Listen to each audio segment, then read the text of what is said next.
श्री शिवाय नमस्तु भयम। दोस्तों, जैसा कि आप सभी लोग जानते हैं कि 27 फरवरी 2026 यानी शुक्रवार को पड़ रही है फाल्गुन महीने की आमलक की एकादशी व्रत।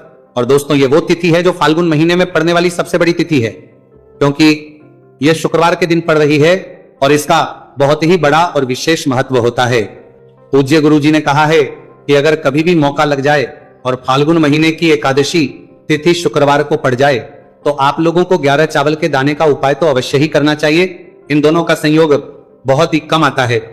इसी के साथ में गुरुजी ने अपने शिव पुराण कथा में बताया है कि इस दिन आपको 11 चावल दाने का उपाय तो आपको अवश्य ही करना चाहिए, क्योंकि ऐसा दिन पूरे साल में सिर्फ एक ही बार आता है। और दोस्तों, आप सभी लोग जानते हो कि शुक्रवार एकादशी तिथि का अगर सबसे बड़ा कोई उपाय है तो वो 11 वाला उपाय है। तो दोस्तों, इस शुक्रवार एकादशी तिथि के दिन आप लोगों को इस 11 चावल दाने वाले उपाय को जरूर करना है। बहुत सारे लोग होंगे जिन लोगों ने इस उपाय को ना किया हो, मतलब पूरा साल निकल गया, उन्होंने किसी भी दिन इस 11 चावल के दाने वाले उपाय को ना किया हो। पर दोस्तों, आपके पास एक आखिरी मौका बचा हुआ है जो कि 27 फरवरी के दिन है। तो इस दिन आप लोगों को इस वाले उपाय को जरूर कर लेना है। आपने पूरे महीने भर इस उपाय को ना किया हो, पर अगर आपने इस फाल्गुन महीने के शुक्रवार एकादशी तिथि के दिन अगर इस वाले उपाय को कर लिया तो आपको इस उपाय को करने का वो फल मिलेगा जिसकी आपने कभी कल्पना भी नहीं करी होगी। इसीलिए आप लोग इस वाले उपाय को एक बार जरूर कर लेना है, ताकि आप लोगों के हाथ से यह मौका ना जा सके और आपको इस उपाय को करने का फल मिल सके। दोस्तों, यह उपाय पंडित जी ने अपनी अभी की ही श्री शिव महापुराण की कथा में है, जिस उपाय को आज हम आपको बहुत अच्छे से समझाने वाले हैं। इस वीडियो को देखने के बाद इस उपाय को समझने के लिए आपको कोई और वीडियो को देखने की जरूरत नहीं पड़ेगी। तो चलिए दोस्तों, उपाय को शुरू करते हैं। देखिए, ये इस फाल्गुन महीने के शुक्रवार एकादशी तिथि के दिन ये इतना खास होता है, इतना महत्वपूर्ण होता है। देखा गया है कभी कभी बड़े बड़े पूजा पाठ अनुष्ठान से जो मनोकामना पूर्ण नहीं होते, वो फाल्गुन महीने के शुक्रवार एकादशी तिथि के दिन एक छोटे उपाय करने से ही आपकी मनोकामना पूर्ण हो जाती है। और बहुत सारे लोगों ने इस उपाय को किया भी है और उनको इस उपाय को करने का फल भी जरूर मिला है। अगर आप लोग भी इस उपाय को करना चाहते हैं तो आप इस उपाय को पहले अच्छे से समझ लेना, सुन लेना, उसके बाद करना। आपको इस उपाय का फल जरूर मिलेगा। और इस उपाय को कर लेने से आपके घर में चाहे किसी भी प्रकार की दुहक और समस्या क्यों ना चल रही हो, आपको उसका कारण भी नहीं पता है कि भाई ये समस्या कारण से चलता रही है, उसका कुछ भी कारण हो सकता है, जैसे पितृदोष हो सकता है या किसी भी तरह का मंगल दोष भी हो सकता है। तो इस दिन आप लोगों को ये वाला उपाय कर लेना है। ये एक ऐसा उपाय है जिस उपाय को अगर किसी विशेष दिन पर किया जाए तो भाई उस विशेष दिन का जो है वह तो हमें मिलता ही मिलता है। पर हमने उस दिन पर इस उपाय को किया है तो हमें उससे भी बड़ा फल मिलता है, और फल बहुत जल्दी है, क्योंकि आप इस उपाय को बहुत ही बड़े और विशेष दिन पर कर रहे हो। तो चलिए अब उपाय के बारे में बात करते हैं, लेकिन उससे पहले आप लोगों को यह जानना आवश्यक है कि आखिर यह उपाय किस समय करना है, किसको करना है और कैसे करना है। तो चलिए हम आगे आपको वीडियो में एक एक करके बता देते हैं। लेकिन उससे पहले अगर आप लोग हमारे चैनल पर पहली बार आए हैं या फिर मेरी आवाज आज पहली बार सुन रहे हैं तो हमारे चैनल वास्तविक जानकारी को सब्सक्राइब जरूर कर लेना और इस वीडियो को लाइक करके कमेंट बॉक्स में श्री शिवाय नमस्तु भयम, ओम नमः शिवाय जरूर टाइप कर देना। तो दोस्तों, इस 11 चावल के दाने वाले उपाय को हमें इस शुक्रवार एकादशी तिथि के दिन कैसे करना है, किसको करना है, किस समय करना है और कहां पर करना है, ये सारे सवालों के जवाब आपको इस वीडियो में मिल जाएंगे। और जो ये वीडियो देखेगा भाई, उसको 11 चावल के दाने वाला उपाय जरूर करना चाहिए, क्योंकि इस दिन एक चावल के दाने का भी बहुत ही बड़ा और विशेष महत्व होता है। और जब आ जाए 11 चावल के दाने की तो ये सोने पे सुहागा वाली बात हो जाती है और ये एक बहुत ही बड़ा उपाय हो जाता है इस शुक्रवार एकादशी तिथि का। तो अब दोस्तों, इस 11 चावल के दाने वाले उपाय को आखिर करना किसको है, सबसे पहले हम लोग वो बात जान लेते हैं। तो देखो, घर की जो बड़ी माताएं बहनें होती है, उन माताओं बहनों में से कोई भी एक बड़ी माता बहन इस वाले उपाय को कर सकती है। और दोस्तों, अगर आप चाहें तो अपने में से सभी सदस्यों को भी इस उपाय को करवा सकते हैं। अगर किसी व्यक्ति की खुद की कोई मनोकामना है, खुद की कोई दुख और परेशानी है जो कि वो अपने लिए ही करना चाहता है इस वाले उपाय को, तो वो खुद अपने लिए भी कर सकता है। बाकी अगर कोई घर में से ऐसा है जो कि अपने पूरे घर परिवार की सुख और शांति के लिए ये वाला उपाय करना चाहता है, तो भाई वो भी कर सकता है, उसमें भी कोई दिक्कत वाली बात नहीं है। कहने का मतलब यह है कि इस उपाय को हर एक सदस्य भी कर सकता है और पूरे घर परिवार के सदस्य के लिए घर की बड़ी माताओं बहनों में से कोई एक माता बहन भी कर सकती है। माताएं बहनें अगर घर में उपस्थित ना हो या वो ये वाला उपाय ना कर पा रही हो, तो फिर घर का कोई बड़ा सदस्य भी इस 11 चावल के दाने वाले उपाय को कर सकता है, चाहे फिर वो पुरुष ही क्यों ना हो, उसमें कोई भी दिक्कत वाली बात नहीं है। अब दोस्तों, इस चावल के दाने वाले उपाय को हमें करना कहां पर है, हमें इसे शिवजी के मंदिर में जाकर करना है बहुत सारे लोग प्रश्न करते हैं हर एक उपाय को करते समय, क्या हम इस उपाय को घर पर कर सकते हैं? तो इस वाले उपाय को आप घर पर नहीं कर सकते हो। इस वाले उपाय को करने के लिए आपको शिव जी के मंदिर ही जाना पड़ेगा। उसके बाद में दोस्तों जो अगला प्रश्न निकल कर आता है वो ये आता है, इस उपाय को लेकर के आखिर इस उपाय को हमें किस समय करना है?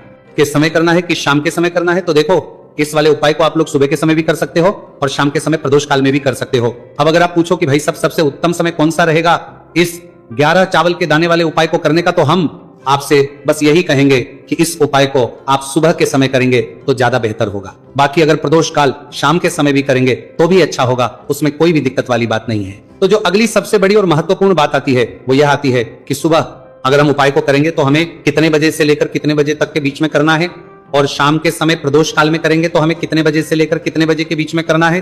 तो देखो, सुबह जितनी जल्दी हो सके आप उपाय को करने की कोशिश करना। बाकी अगर किसी कारणवश लेट भी हो जाओ, थोड़ी देर भी हो जाए, तो 10 या 11 बजे तक भी आप उपाय कर लेना, 12 बजे से ज्यादा देरी ना हो। ठीक है, इस बात का ध्यान रखना। उसके बाद में दोस्तों अगर शाम के समय प्रदोष काल की बात करें, प्रदोष काल का जो समय होता है वो शाम के 6 बजे से शुरू हो जाता है। मतलब शाम के 6 बजे से लेकर 7 बजे के बीच का जो समय होता है ये समय प्रदोष काल का समय होता है। पर अभी जो मौसम चल रहा है इस मौसम में जो है शाम बहुत देरी से होती है, तो आप इस उपाय को 7 या 8 बजे बीच में भी कर सकते हो। मतलब शाम के 6 बजे से रात 8 बजे के बीच में आप कभी भी इस वाले उपाय को कर सकते हो, उसमें कोई भी दिक्कत वाली बात नहीं है। अब दोस्तों यहां पर इस उपाय को लेकर एक और सबसे बड़ी बात यह निकल कर आती है कि इस 11 चावल के दानों को हमें लेना कहां से होता है, और हमें इस उपाय को करने के साथ में क्या और कुछ भी सामग्री ऐसी होती है जो शिव जी के मंदिर लेकर जानी है। तो देखो, पर हम आपको बता दें सबसे पहले आप लोग ये जान लो कि ये जो 11 चावल के दाने वाला उपाय है, सिर्फ और सिर्फ आप उपाय की सामग्री लेकर कभी भी शिव जी के मंदिर मत जाना, क्योंकि हमें भगवान के सामने ये नहीं दर्शाना है कि अगर हम भगवान शिव जी के मंदिर आए हैं तो अपने फायदे के लिए आए हैं। तो इसलिए जो भी पूजन सामग्री है, उपाय सामग्री है, 11 चावल के दाने, इसके साथ में आपको पूजन सामग्री भी जरूर लेकर जाना है। देखो, अगर सुबह के समय उपाय कर रहे हो तो सीधी सी बात है, 1 लोटा जल तो आप लेकर जाओगे ही जाओगे। वही 1 लोटा जल अगर मिट्टी का जल हो तो बहुत अच्छा रहेगा। मिट्टी का जल कैसे बनाया जाता है इसके लिए हमने पहले से बहुत सारी वीडियोस बना दी है। आपके पास इस दिन एक आखिरी मौका रहेगा, मिट्टी का जल शिव जी पर चढ़ाने का और उपाय को करने का बहुत बड़ा आपको इस दिन फल मिलेगा। तो इसीलिए इस दिन हो सके तो भाई मिट्टी का जल चढ़ाना, तो अपने साथ में कम से कम 1 लोटा जल तो आपको लेकर जाना है। अगर मिट्टी का जल नहीं है तो घर का जल भी आप इस्तेमाल कर सकते हो। इसके अलावा जो भी पूजन सामग्री है, देखो 11 चावल के दाने ये अलग आपके रहेंगे और जो आपकी पूजन सामग्री रहेगी वो अलग रहेगी। पूजन सामग्री में आप जो भी चीज लेकर जाना चाहे वो लेकर जा सकते हैं, उसमें कोई भी दिक्कत वाली बात नहीं है।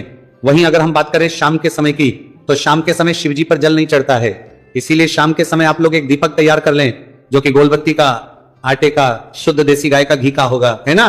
बात का आप लोगों को ध्यान रखना है और इस दीपक को आपको घर से जलाकर नहीं लेकर जाना है, भगवान शिव जी के मंदिर में जाकर ही जलाना है। इस बात का भी आप लोगों को ध्यान रखना है। अब दोस्तों यहां पर हमें इस बात को समझना है कि ये 11 चावल के दाने हमें लेना कहां से है, क्या हमें दुकान से लेकर आना है या हमें अपने घर से लेना है या कहां से लेकर आना है और कौन से चावल लेना है, क्योंकि चावल भी बहुत प्रकार के होते हैं।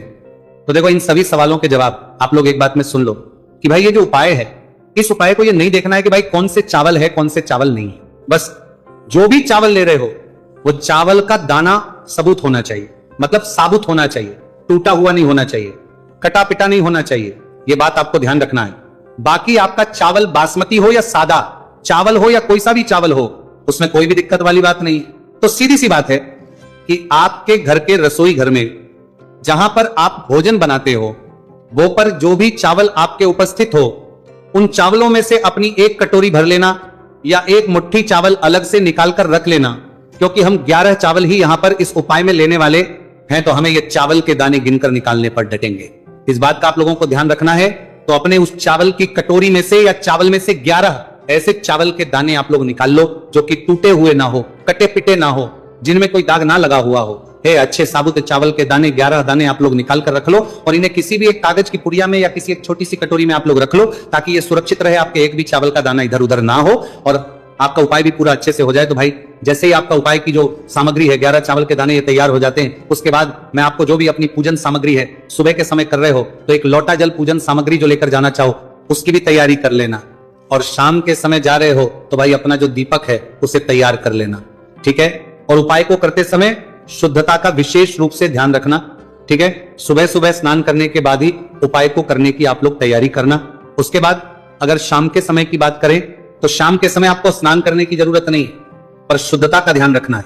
आपको स्नान करेंगे, आप हाथ मुंह धोकर भी इस वाले उपाय को शाम के समय प्रदोष काल में कर सकते हैं, इसमें कोई दिक्कत वाली बात नहीं है। तो आप अपने उपाय की पूरी सामग्री तैयार करके आपके पास ही जो आपका शिव मंदिर हो वहां पर पहुंच जाइए। सबसे पहले शिव मंदिर में जाकर आप लोगों को उपाय नहीं करना है, पहले भगवान के दर्शन करना है, भगवान से आशीर्वाद प्राप्त करना है, फिर शिव जी के शिवलिंग के पास में आना है। शिवलिंग के पास के बाद आप जो पूजन सामग्री लेकर आए हुए हैं, जैसे कि सुबह गए हुए होंगे तो एक लोटा जल, और जो भी पूजन सामग्री लेकर आए हैं आप उनसे भगवान शिव जी की पूजन कीजिए। सबसे पहले तो एक लोटा जल ही चढ़ेगा, उसके बाद में आपकी पूजन सामग्री चढ़ेगी।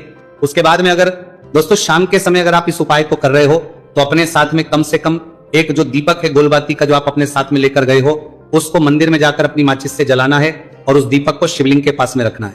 ठीक है, इस दीपक को रखने के बाद ही आप लोगों को अपना ये वाला उपाय शुरू करना है। और दीपक को ज्यादा पास में मत रखना, वैसे भी गर्मी पड़ रही है, भगवान शिव जी को आंच नहीं लगनी चाहिए, है ना। तो भाई जैसे ही आपकी पूजा अर्चना हो जाती है, आप भगवान शिव जी को प्रसन्न कर लेते हैं। उसके बाद में शिवलिंग के पास ही में आप कहीं पर बैठ जाइए, सामने या आसपास जिस पर आपको बैठना हो वहां पर बैठ जाइए और अपने वो 11 चावल के दाने अपने सामने निकाल कर रख लीजिए, क्योंकि अब यहाँ पर उपाय को यहाँ पर करने की आपको तैयारी करना है। और इस तरीके से जब आप उपाय करेंगे, पूजन सामग्री करने के बाद, पूजन अर्चना करने के बाद, तो आपको उपाय का फल बहुत जल्दी और बहुत बड़ा होकर मिलेगा। तो अपने 11 चावल के दाने अपने सामने निकाल कर रख लेना।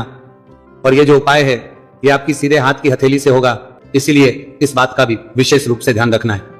तो हाथ की हथेली का प्रयोग करके ही आप लोग अपना इस वाले उपाय को अपने सामने, जो भी आपकी कागज की पुड्डियां हैं उसको खोलकर रख लो, या कटोरी है तो भाई उसे अपने सामने रख लो और अपने वो 11 चावल के दाने निकाल लो। ठीक है, उसके बाद में दोस्तों अब आपको क्या करना है कि शिवलिंग आपके सामने होगी, तो आपने वो 11 चावल के दाने एक एक करके आपको शिव जी के शिवलिंग के ऊपर चढ़ाना है। कहां पर चढ़ाना है? शिवलिंग के ऊपर चढ़ाना है, और पर भी नहीं चढ़ाना है। आपको अपने हथेली से तो शिवलिंग के ऊपर चढ़ना है, भले ही फिर वो अपने आप जलाधारी पर गिर जाए या मतलब वहीं पर गिर जाए, उसमें कोई दिक्कत वाली बात नहीं है, पर आप चढ़ाओ शिवलिंग के ऊपर ही। तो आपको क्या करना है? अपना पहला चावल का दाना उठाना है, श्री शिवाय नमस्तु भयम बोलना है और शिवलिंग पर चढ़ा देना है। इसी तरीके से दूसरा चावल का दाना उठा है, शिवलिंग पर चढ़ाना है और मंत्र बोल देना है। और फिर तीसरा चावल का दाना उठाना है, श्री शिवाय नमस्तु भयम बोलना है और चढ़ा देना है। इसी प्रकार से आपको पूरे 11 चावल के दाने एक एक करके शिव जी के शिवलिंग के ऊपर चढ़ाना है और भगवान से प्रार्थना करते जाना है। मतलब प्रार्थना तो आपको आखिरी में करना है, पर हर एक चावल के दाने को चढ़ाते समय श्री शिवाय नमस्तु भयम जरूर बोलना है। उसके बाद ही में ये चावल का दाना शिवलिंग के ऊपर आपको चढ़ाना है। जैसे ही आपके 11 चावल के दाने शिवलिंग के ऊपर जाते हैं तो भाई उसके बाद में आपको क्या करना? भगवान से अपनी मनोकामना बोलना है। मनोकामना भी कब बोलना है? जब आपका 11 चावल का दाना आपके सीधे हाथ की हथेली में हो और आप उसे चढ़ाने के लिए जा रहे हो। श्री शिवाय नमस्तु भयम बोलकर उस आखिरी चावल के दाने को शिवलिंग के ऊपर चढ़ा देना और भगवान से फिर अपनी वह मनोकामना बोल देना। जिस मनोकामना के लिए आप लोग अपना ये वाला उपाय कर रहे हो, जिस भी दुहक और परेशानी के लिए आप लोग अपना ये वाला उपाय कर रहे हो, उसके में जैसे ही आप अपनी मनोकामना बोल देते हो, आपका ये वाला उपाय पूरा हो जाता है। पर दोस्तों उपाय को करने के बाद आप लोगों को 2 मिनट भगवान शिव जी के मंत्र का जाप जरूर करना है। और मंत्र का जाप करने के बाद भगवान से एक और बार प्रार्थना करना है, अपनी मनोकामना के लिए या अपनी जो भी दुख और परेशानी है उसके लिए। इसके बाद में आप लोग भगवान को देखकर, भगवान से प्रार्थना करके, उनसे आशीर्वाद लेकर वहां से उठ सकते और अपने घर पर जा सकते हैं। बस दोस्तों यहाँ पर यह वाला उपाय पूरा हो जाता है। इस दोस्तों तरीके से जो भी व्यक्ति छोटी छोटी चीजों का ध्यान रखते हुए इस 11 चावल के दाने वाले उपाय को करेगा, निश्चित सी बात है उसे उसकी मनोकामना जल्द ही पूर्ण होगी और जो भी दुख और परेशानी है वो भी बहुत ही जल्दी दूर होंगे। और दोस्तों अगर आपको हमारी ये वीडियो पसंद आई हो तो हमारे इस वीडियो को लाइक और चैनल को सब्सक्राइब जरूर करें। हर हर महादेव, ओम नमः शिवाय।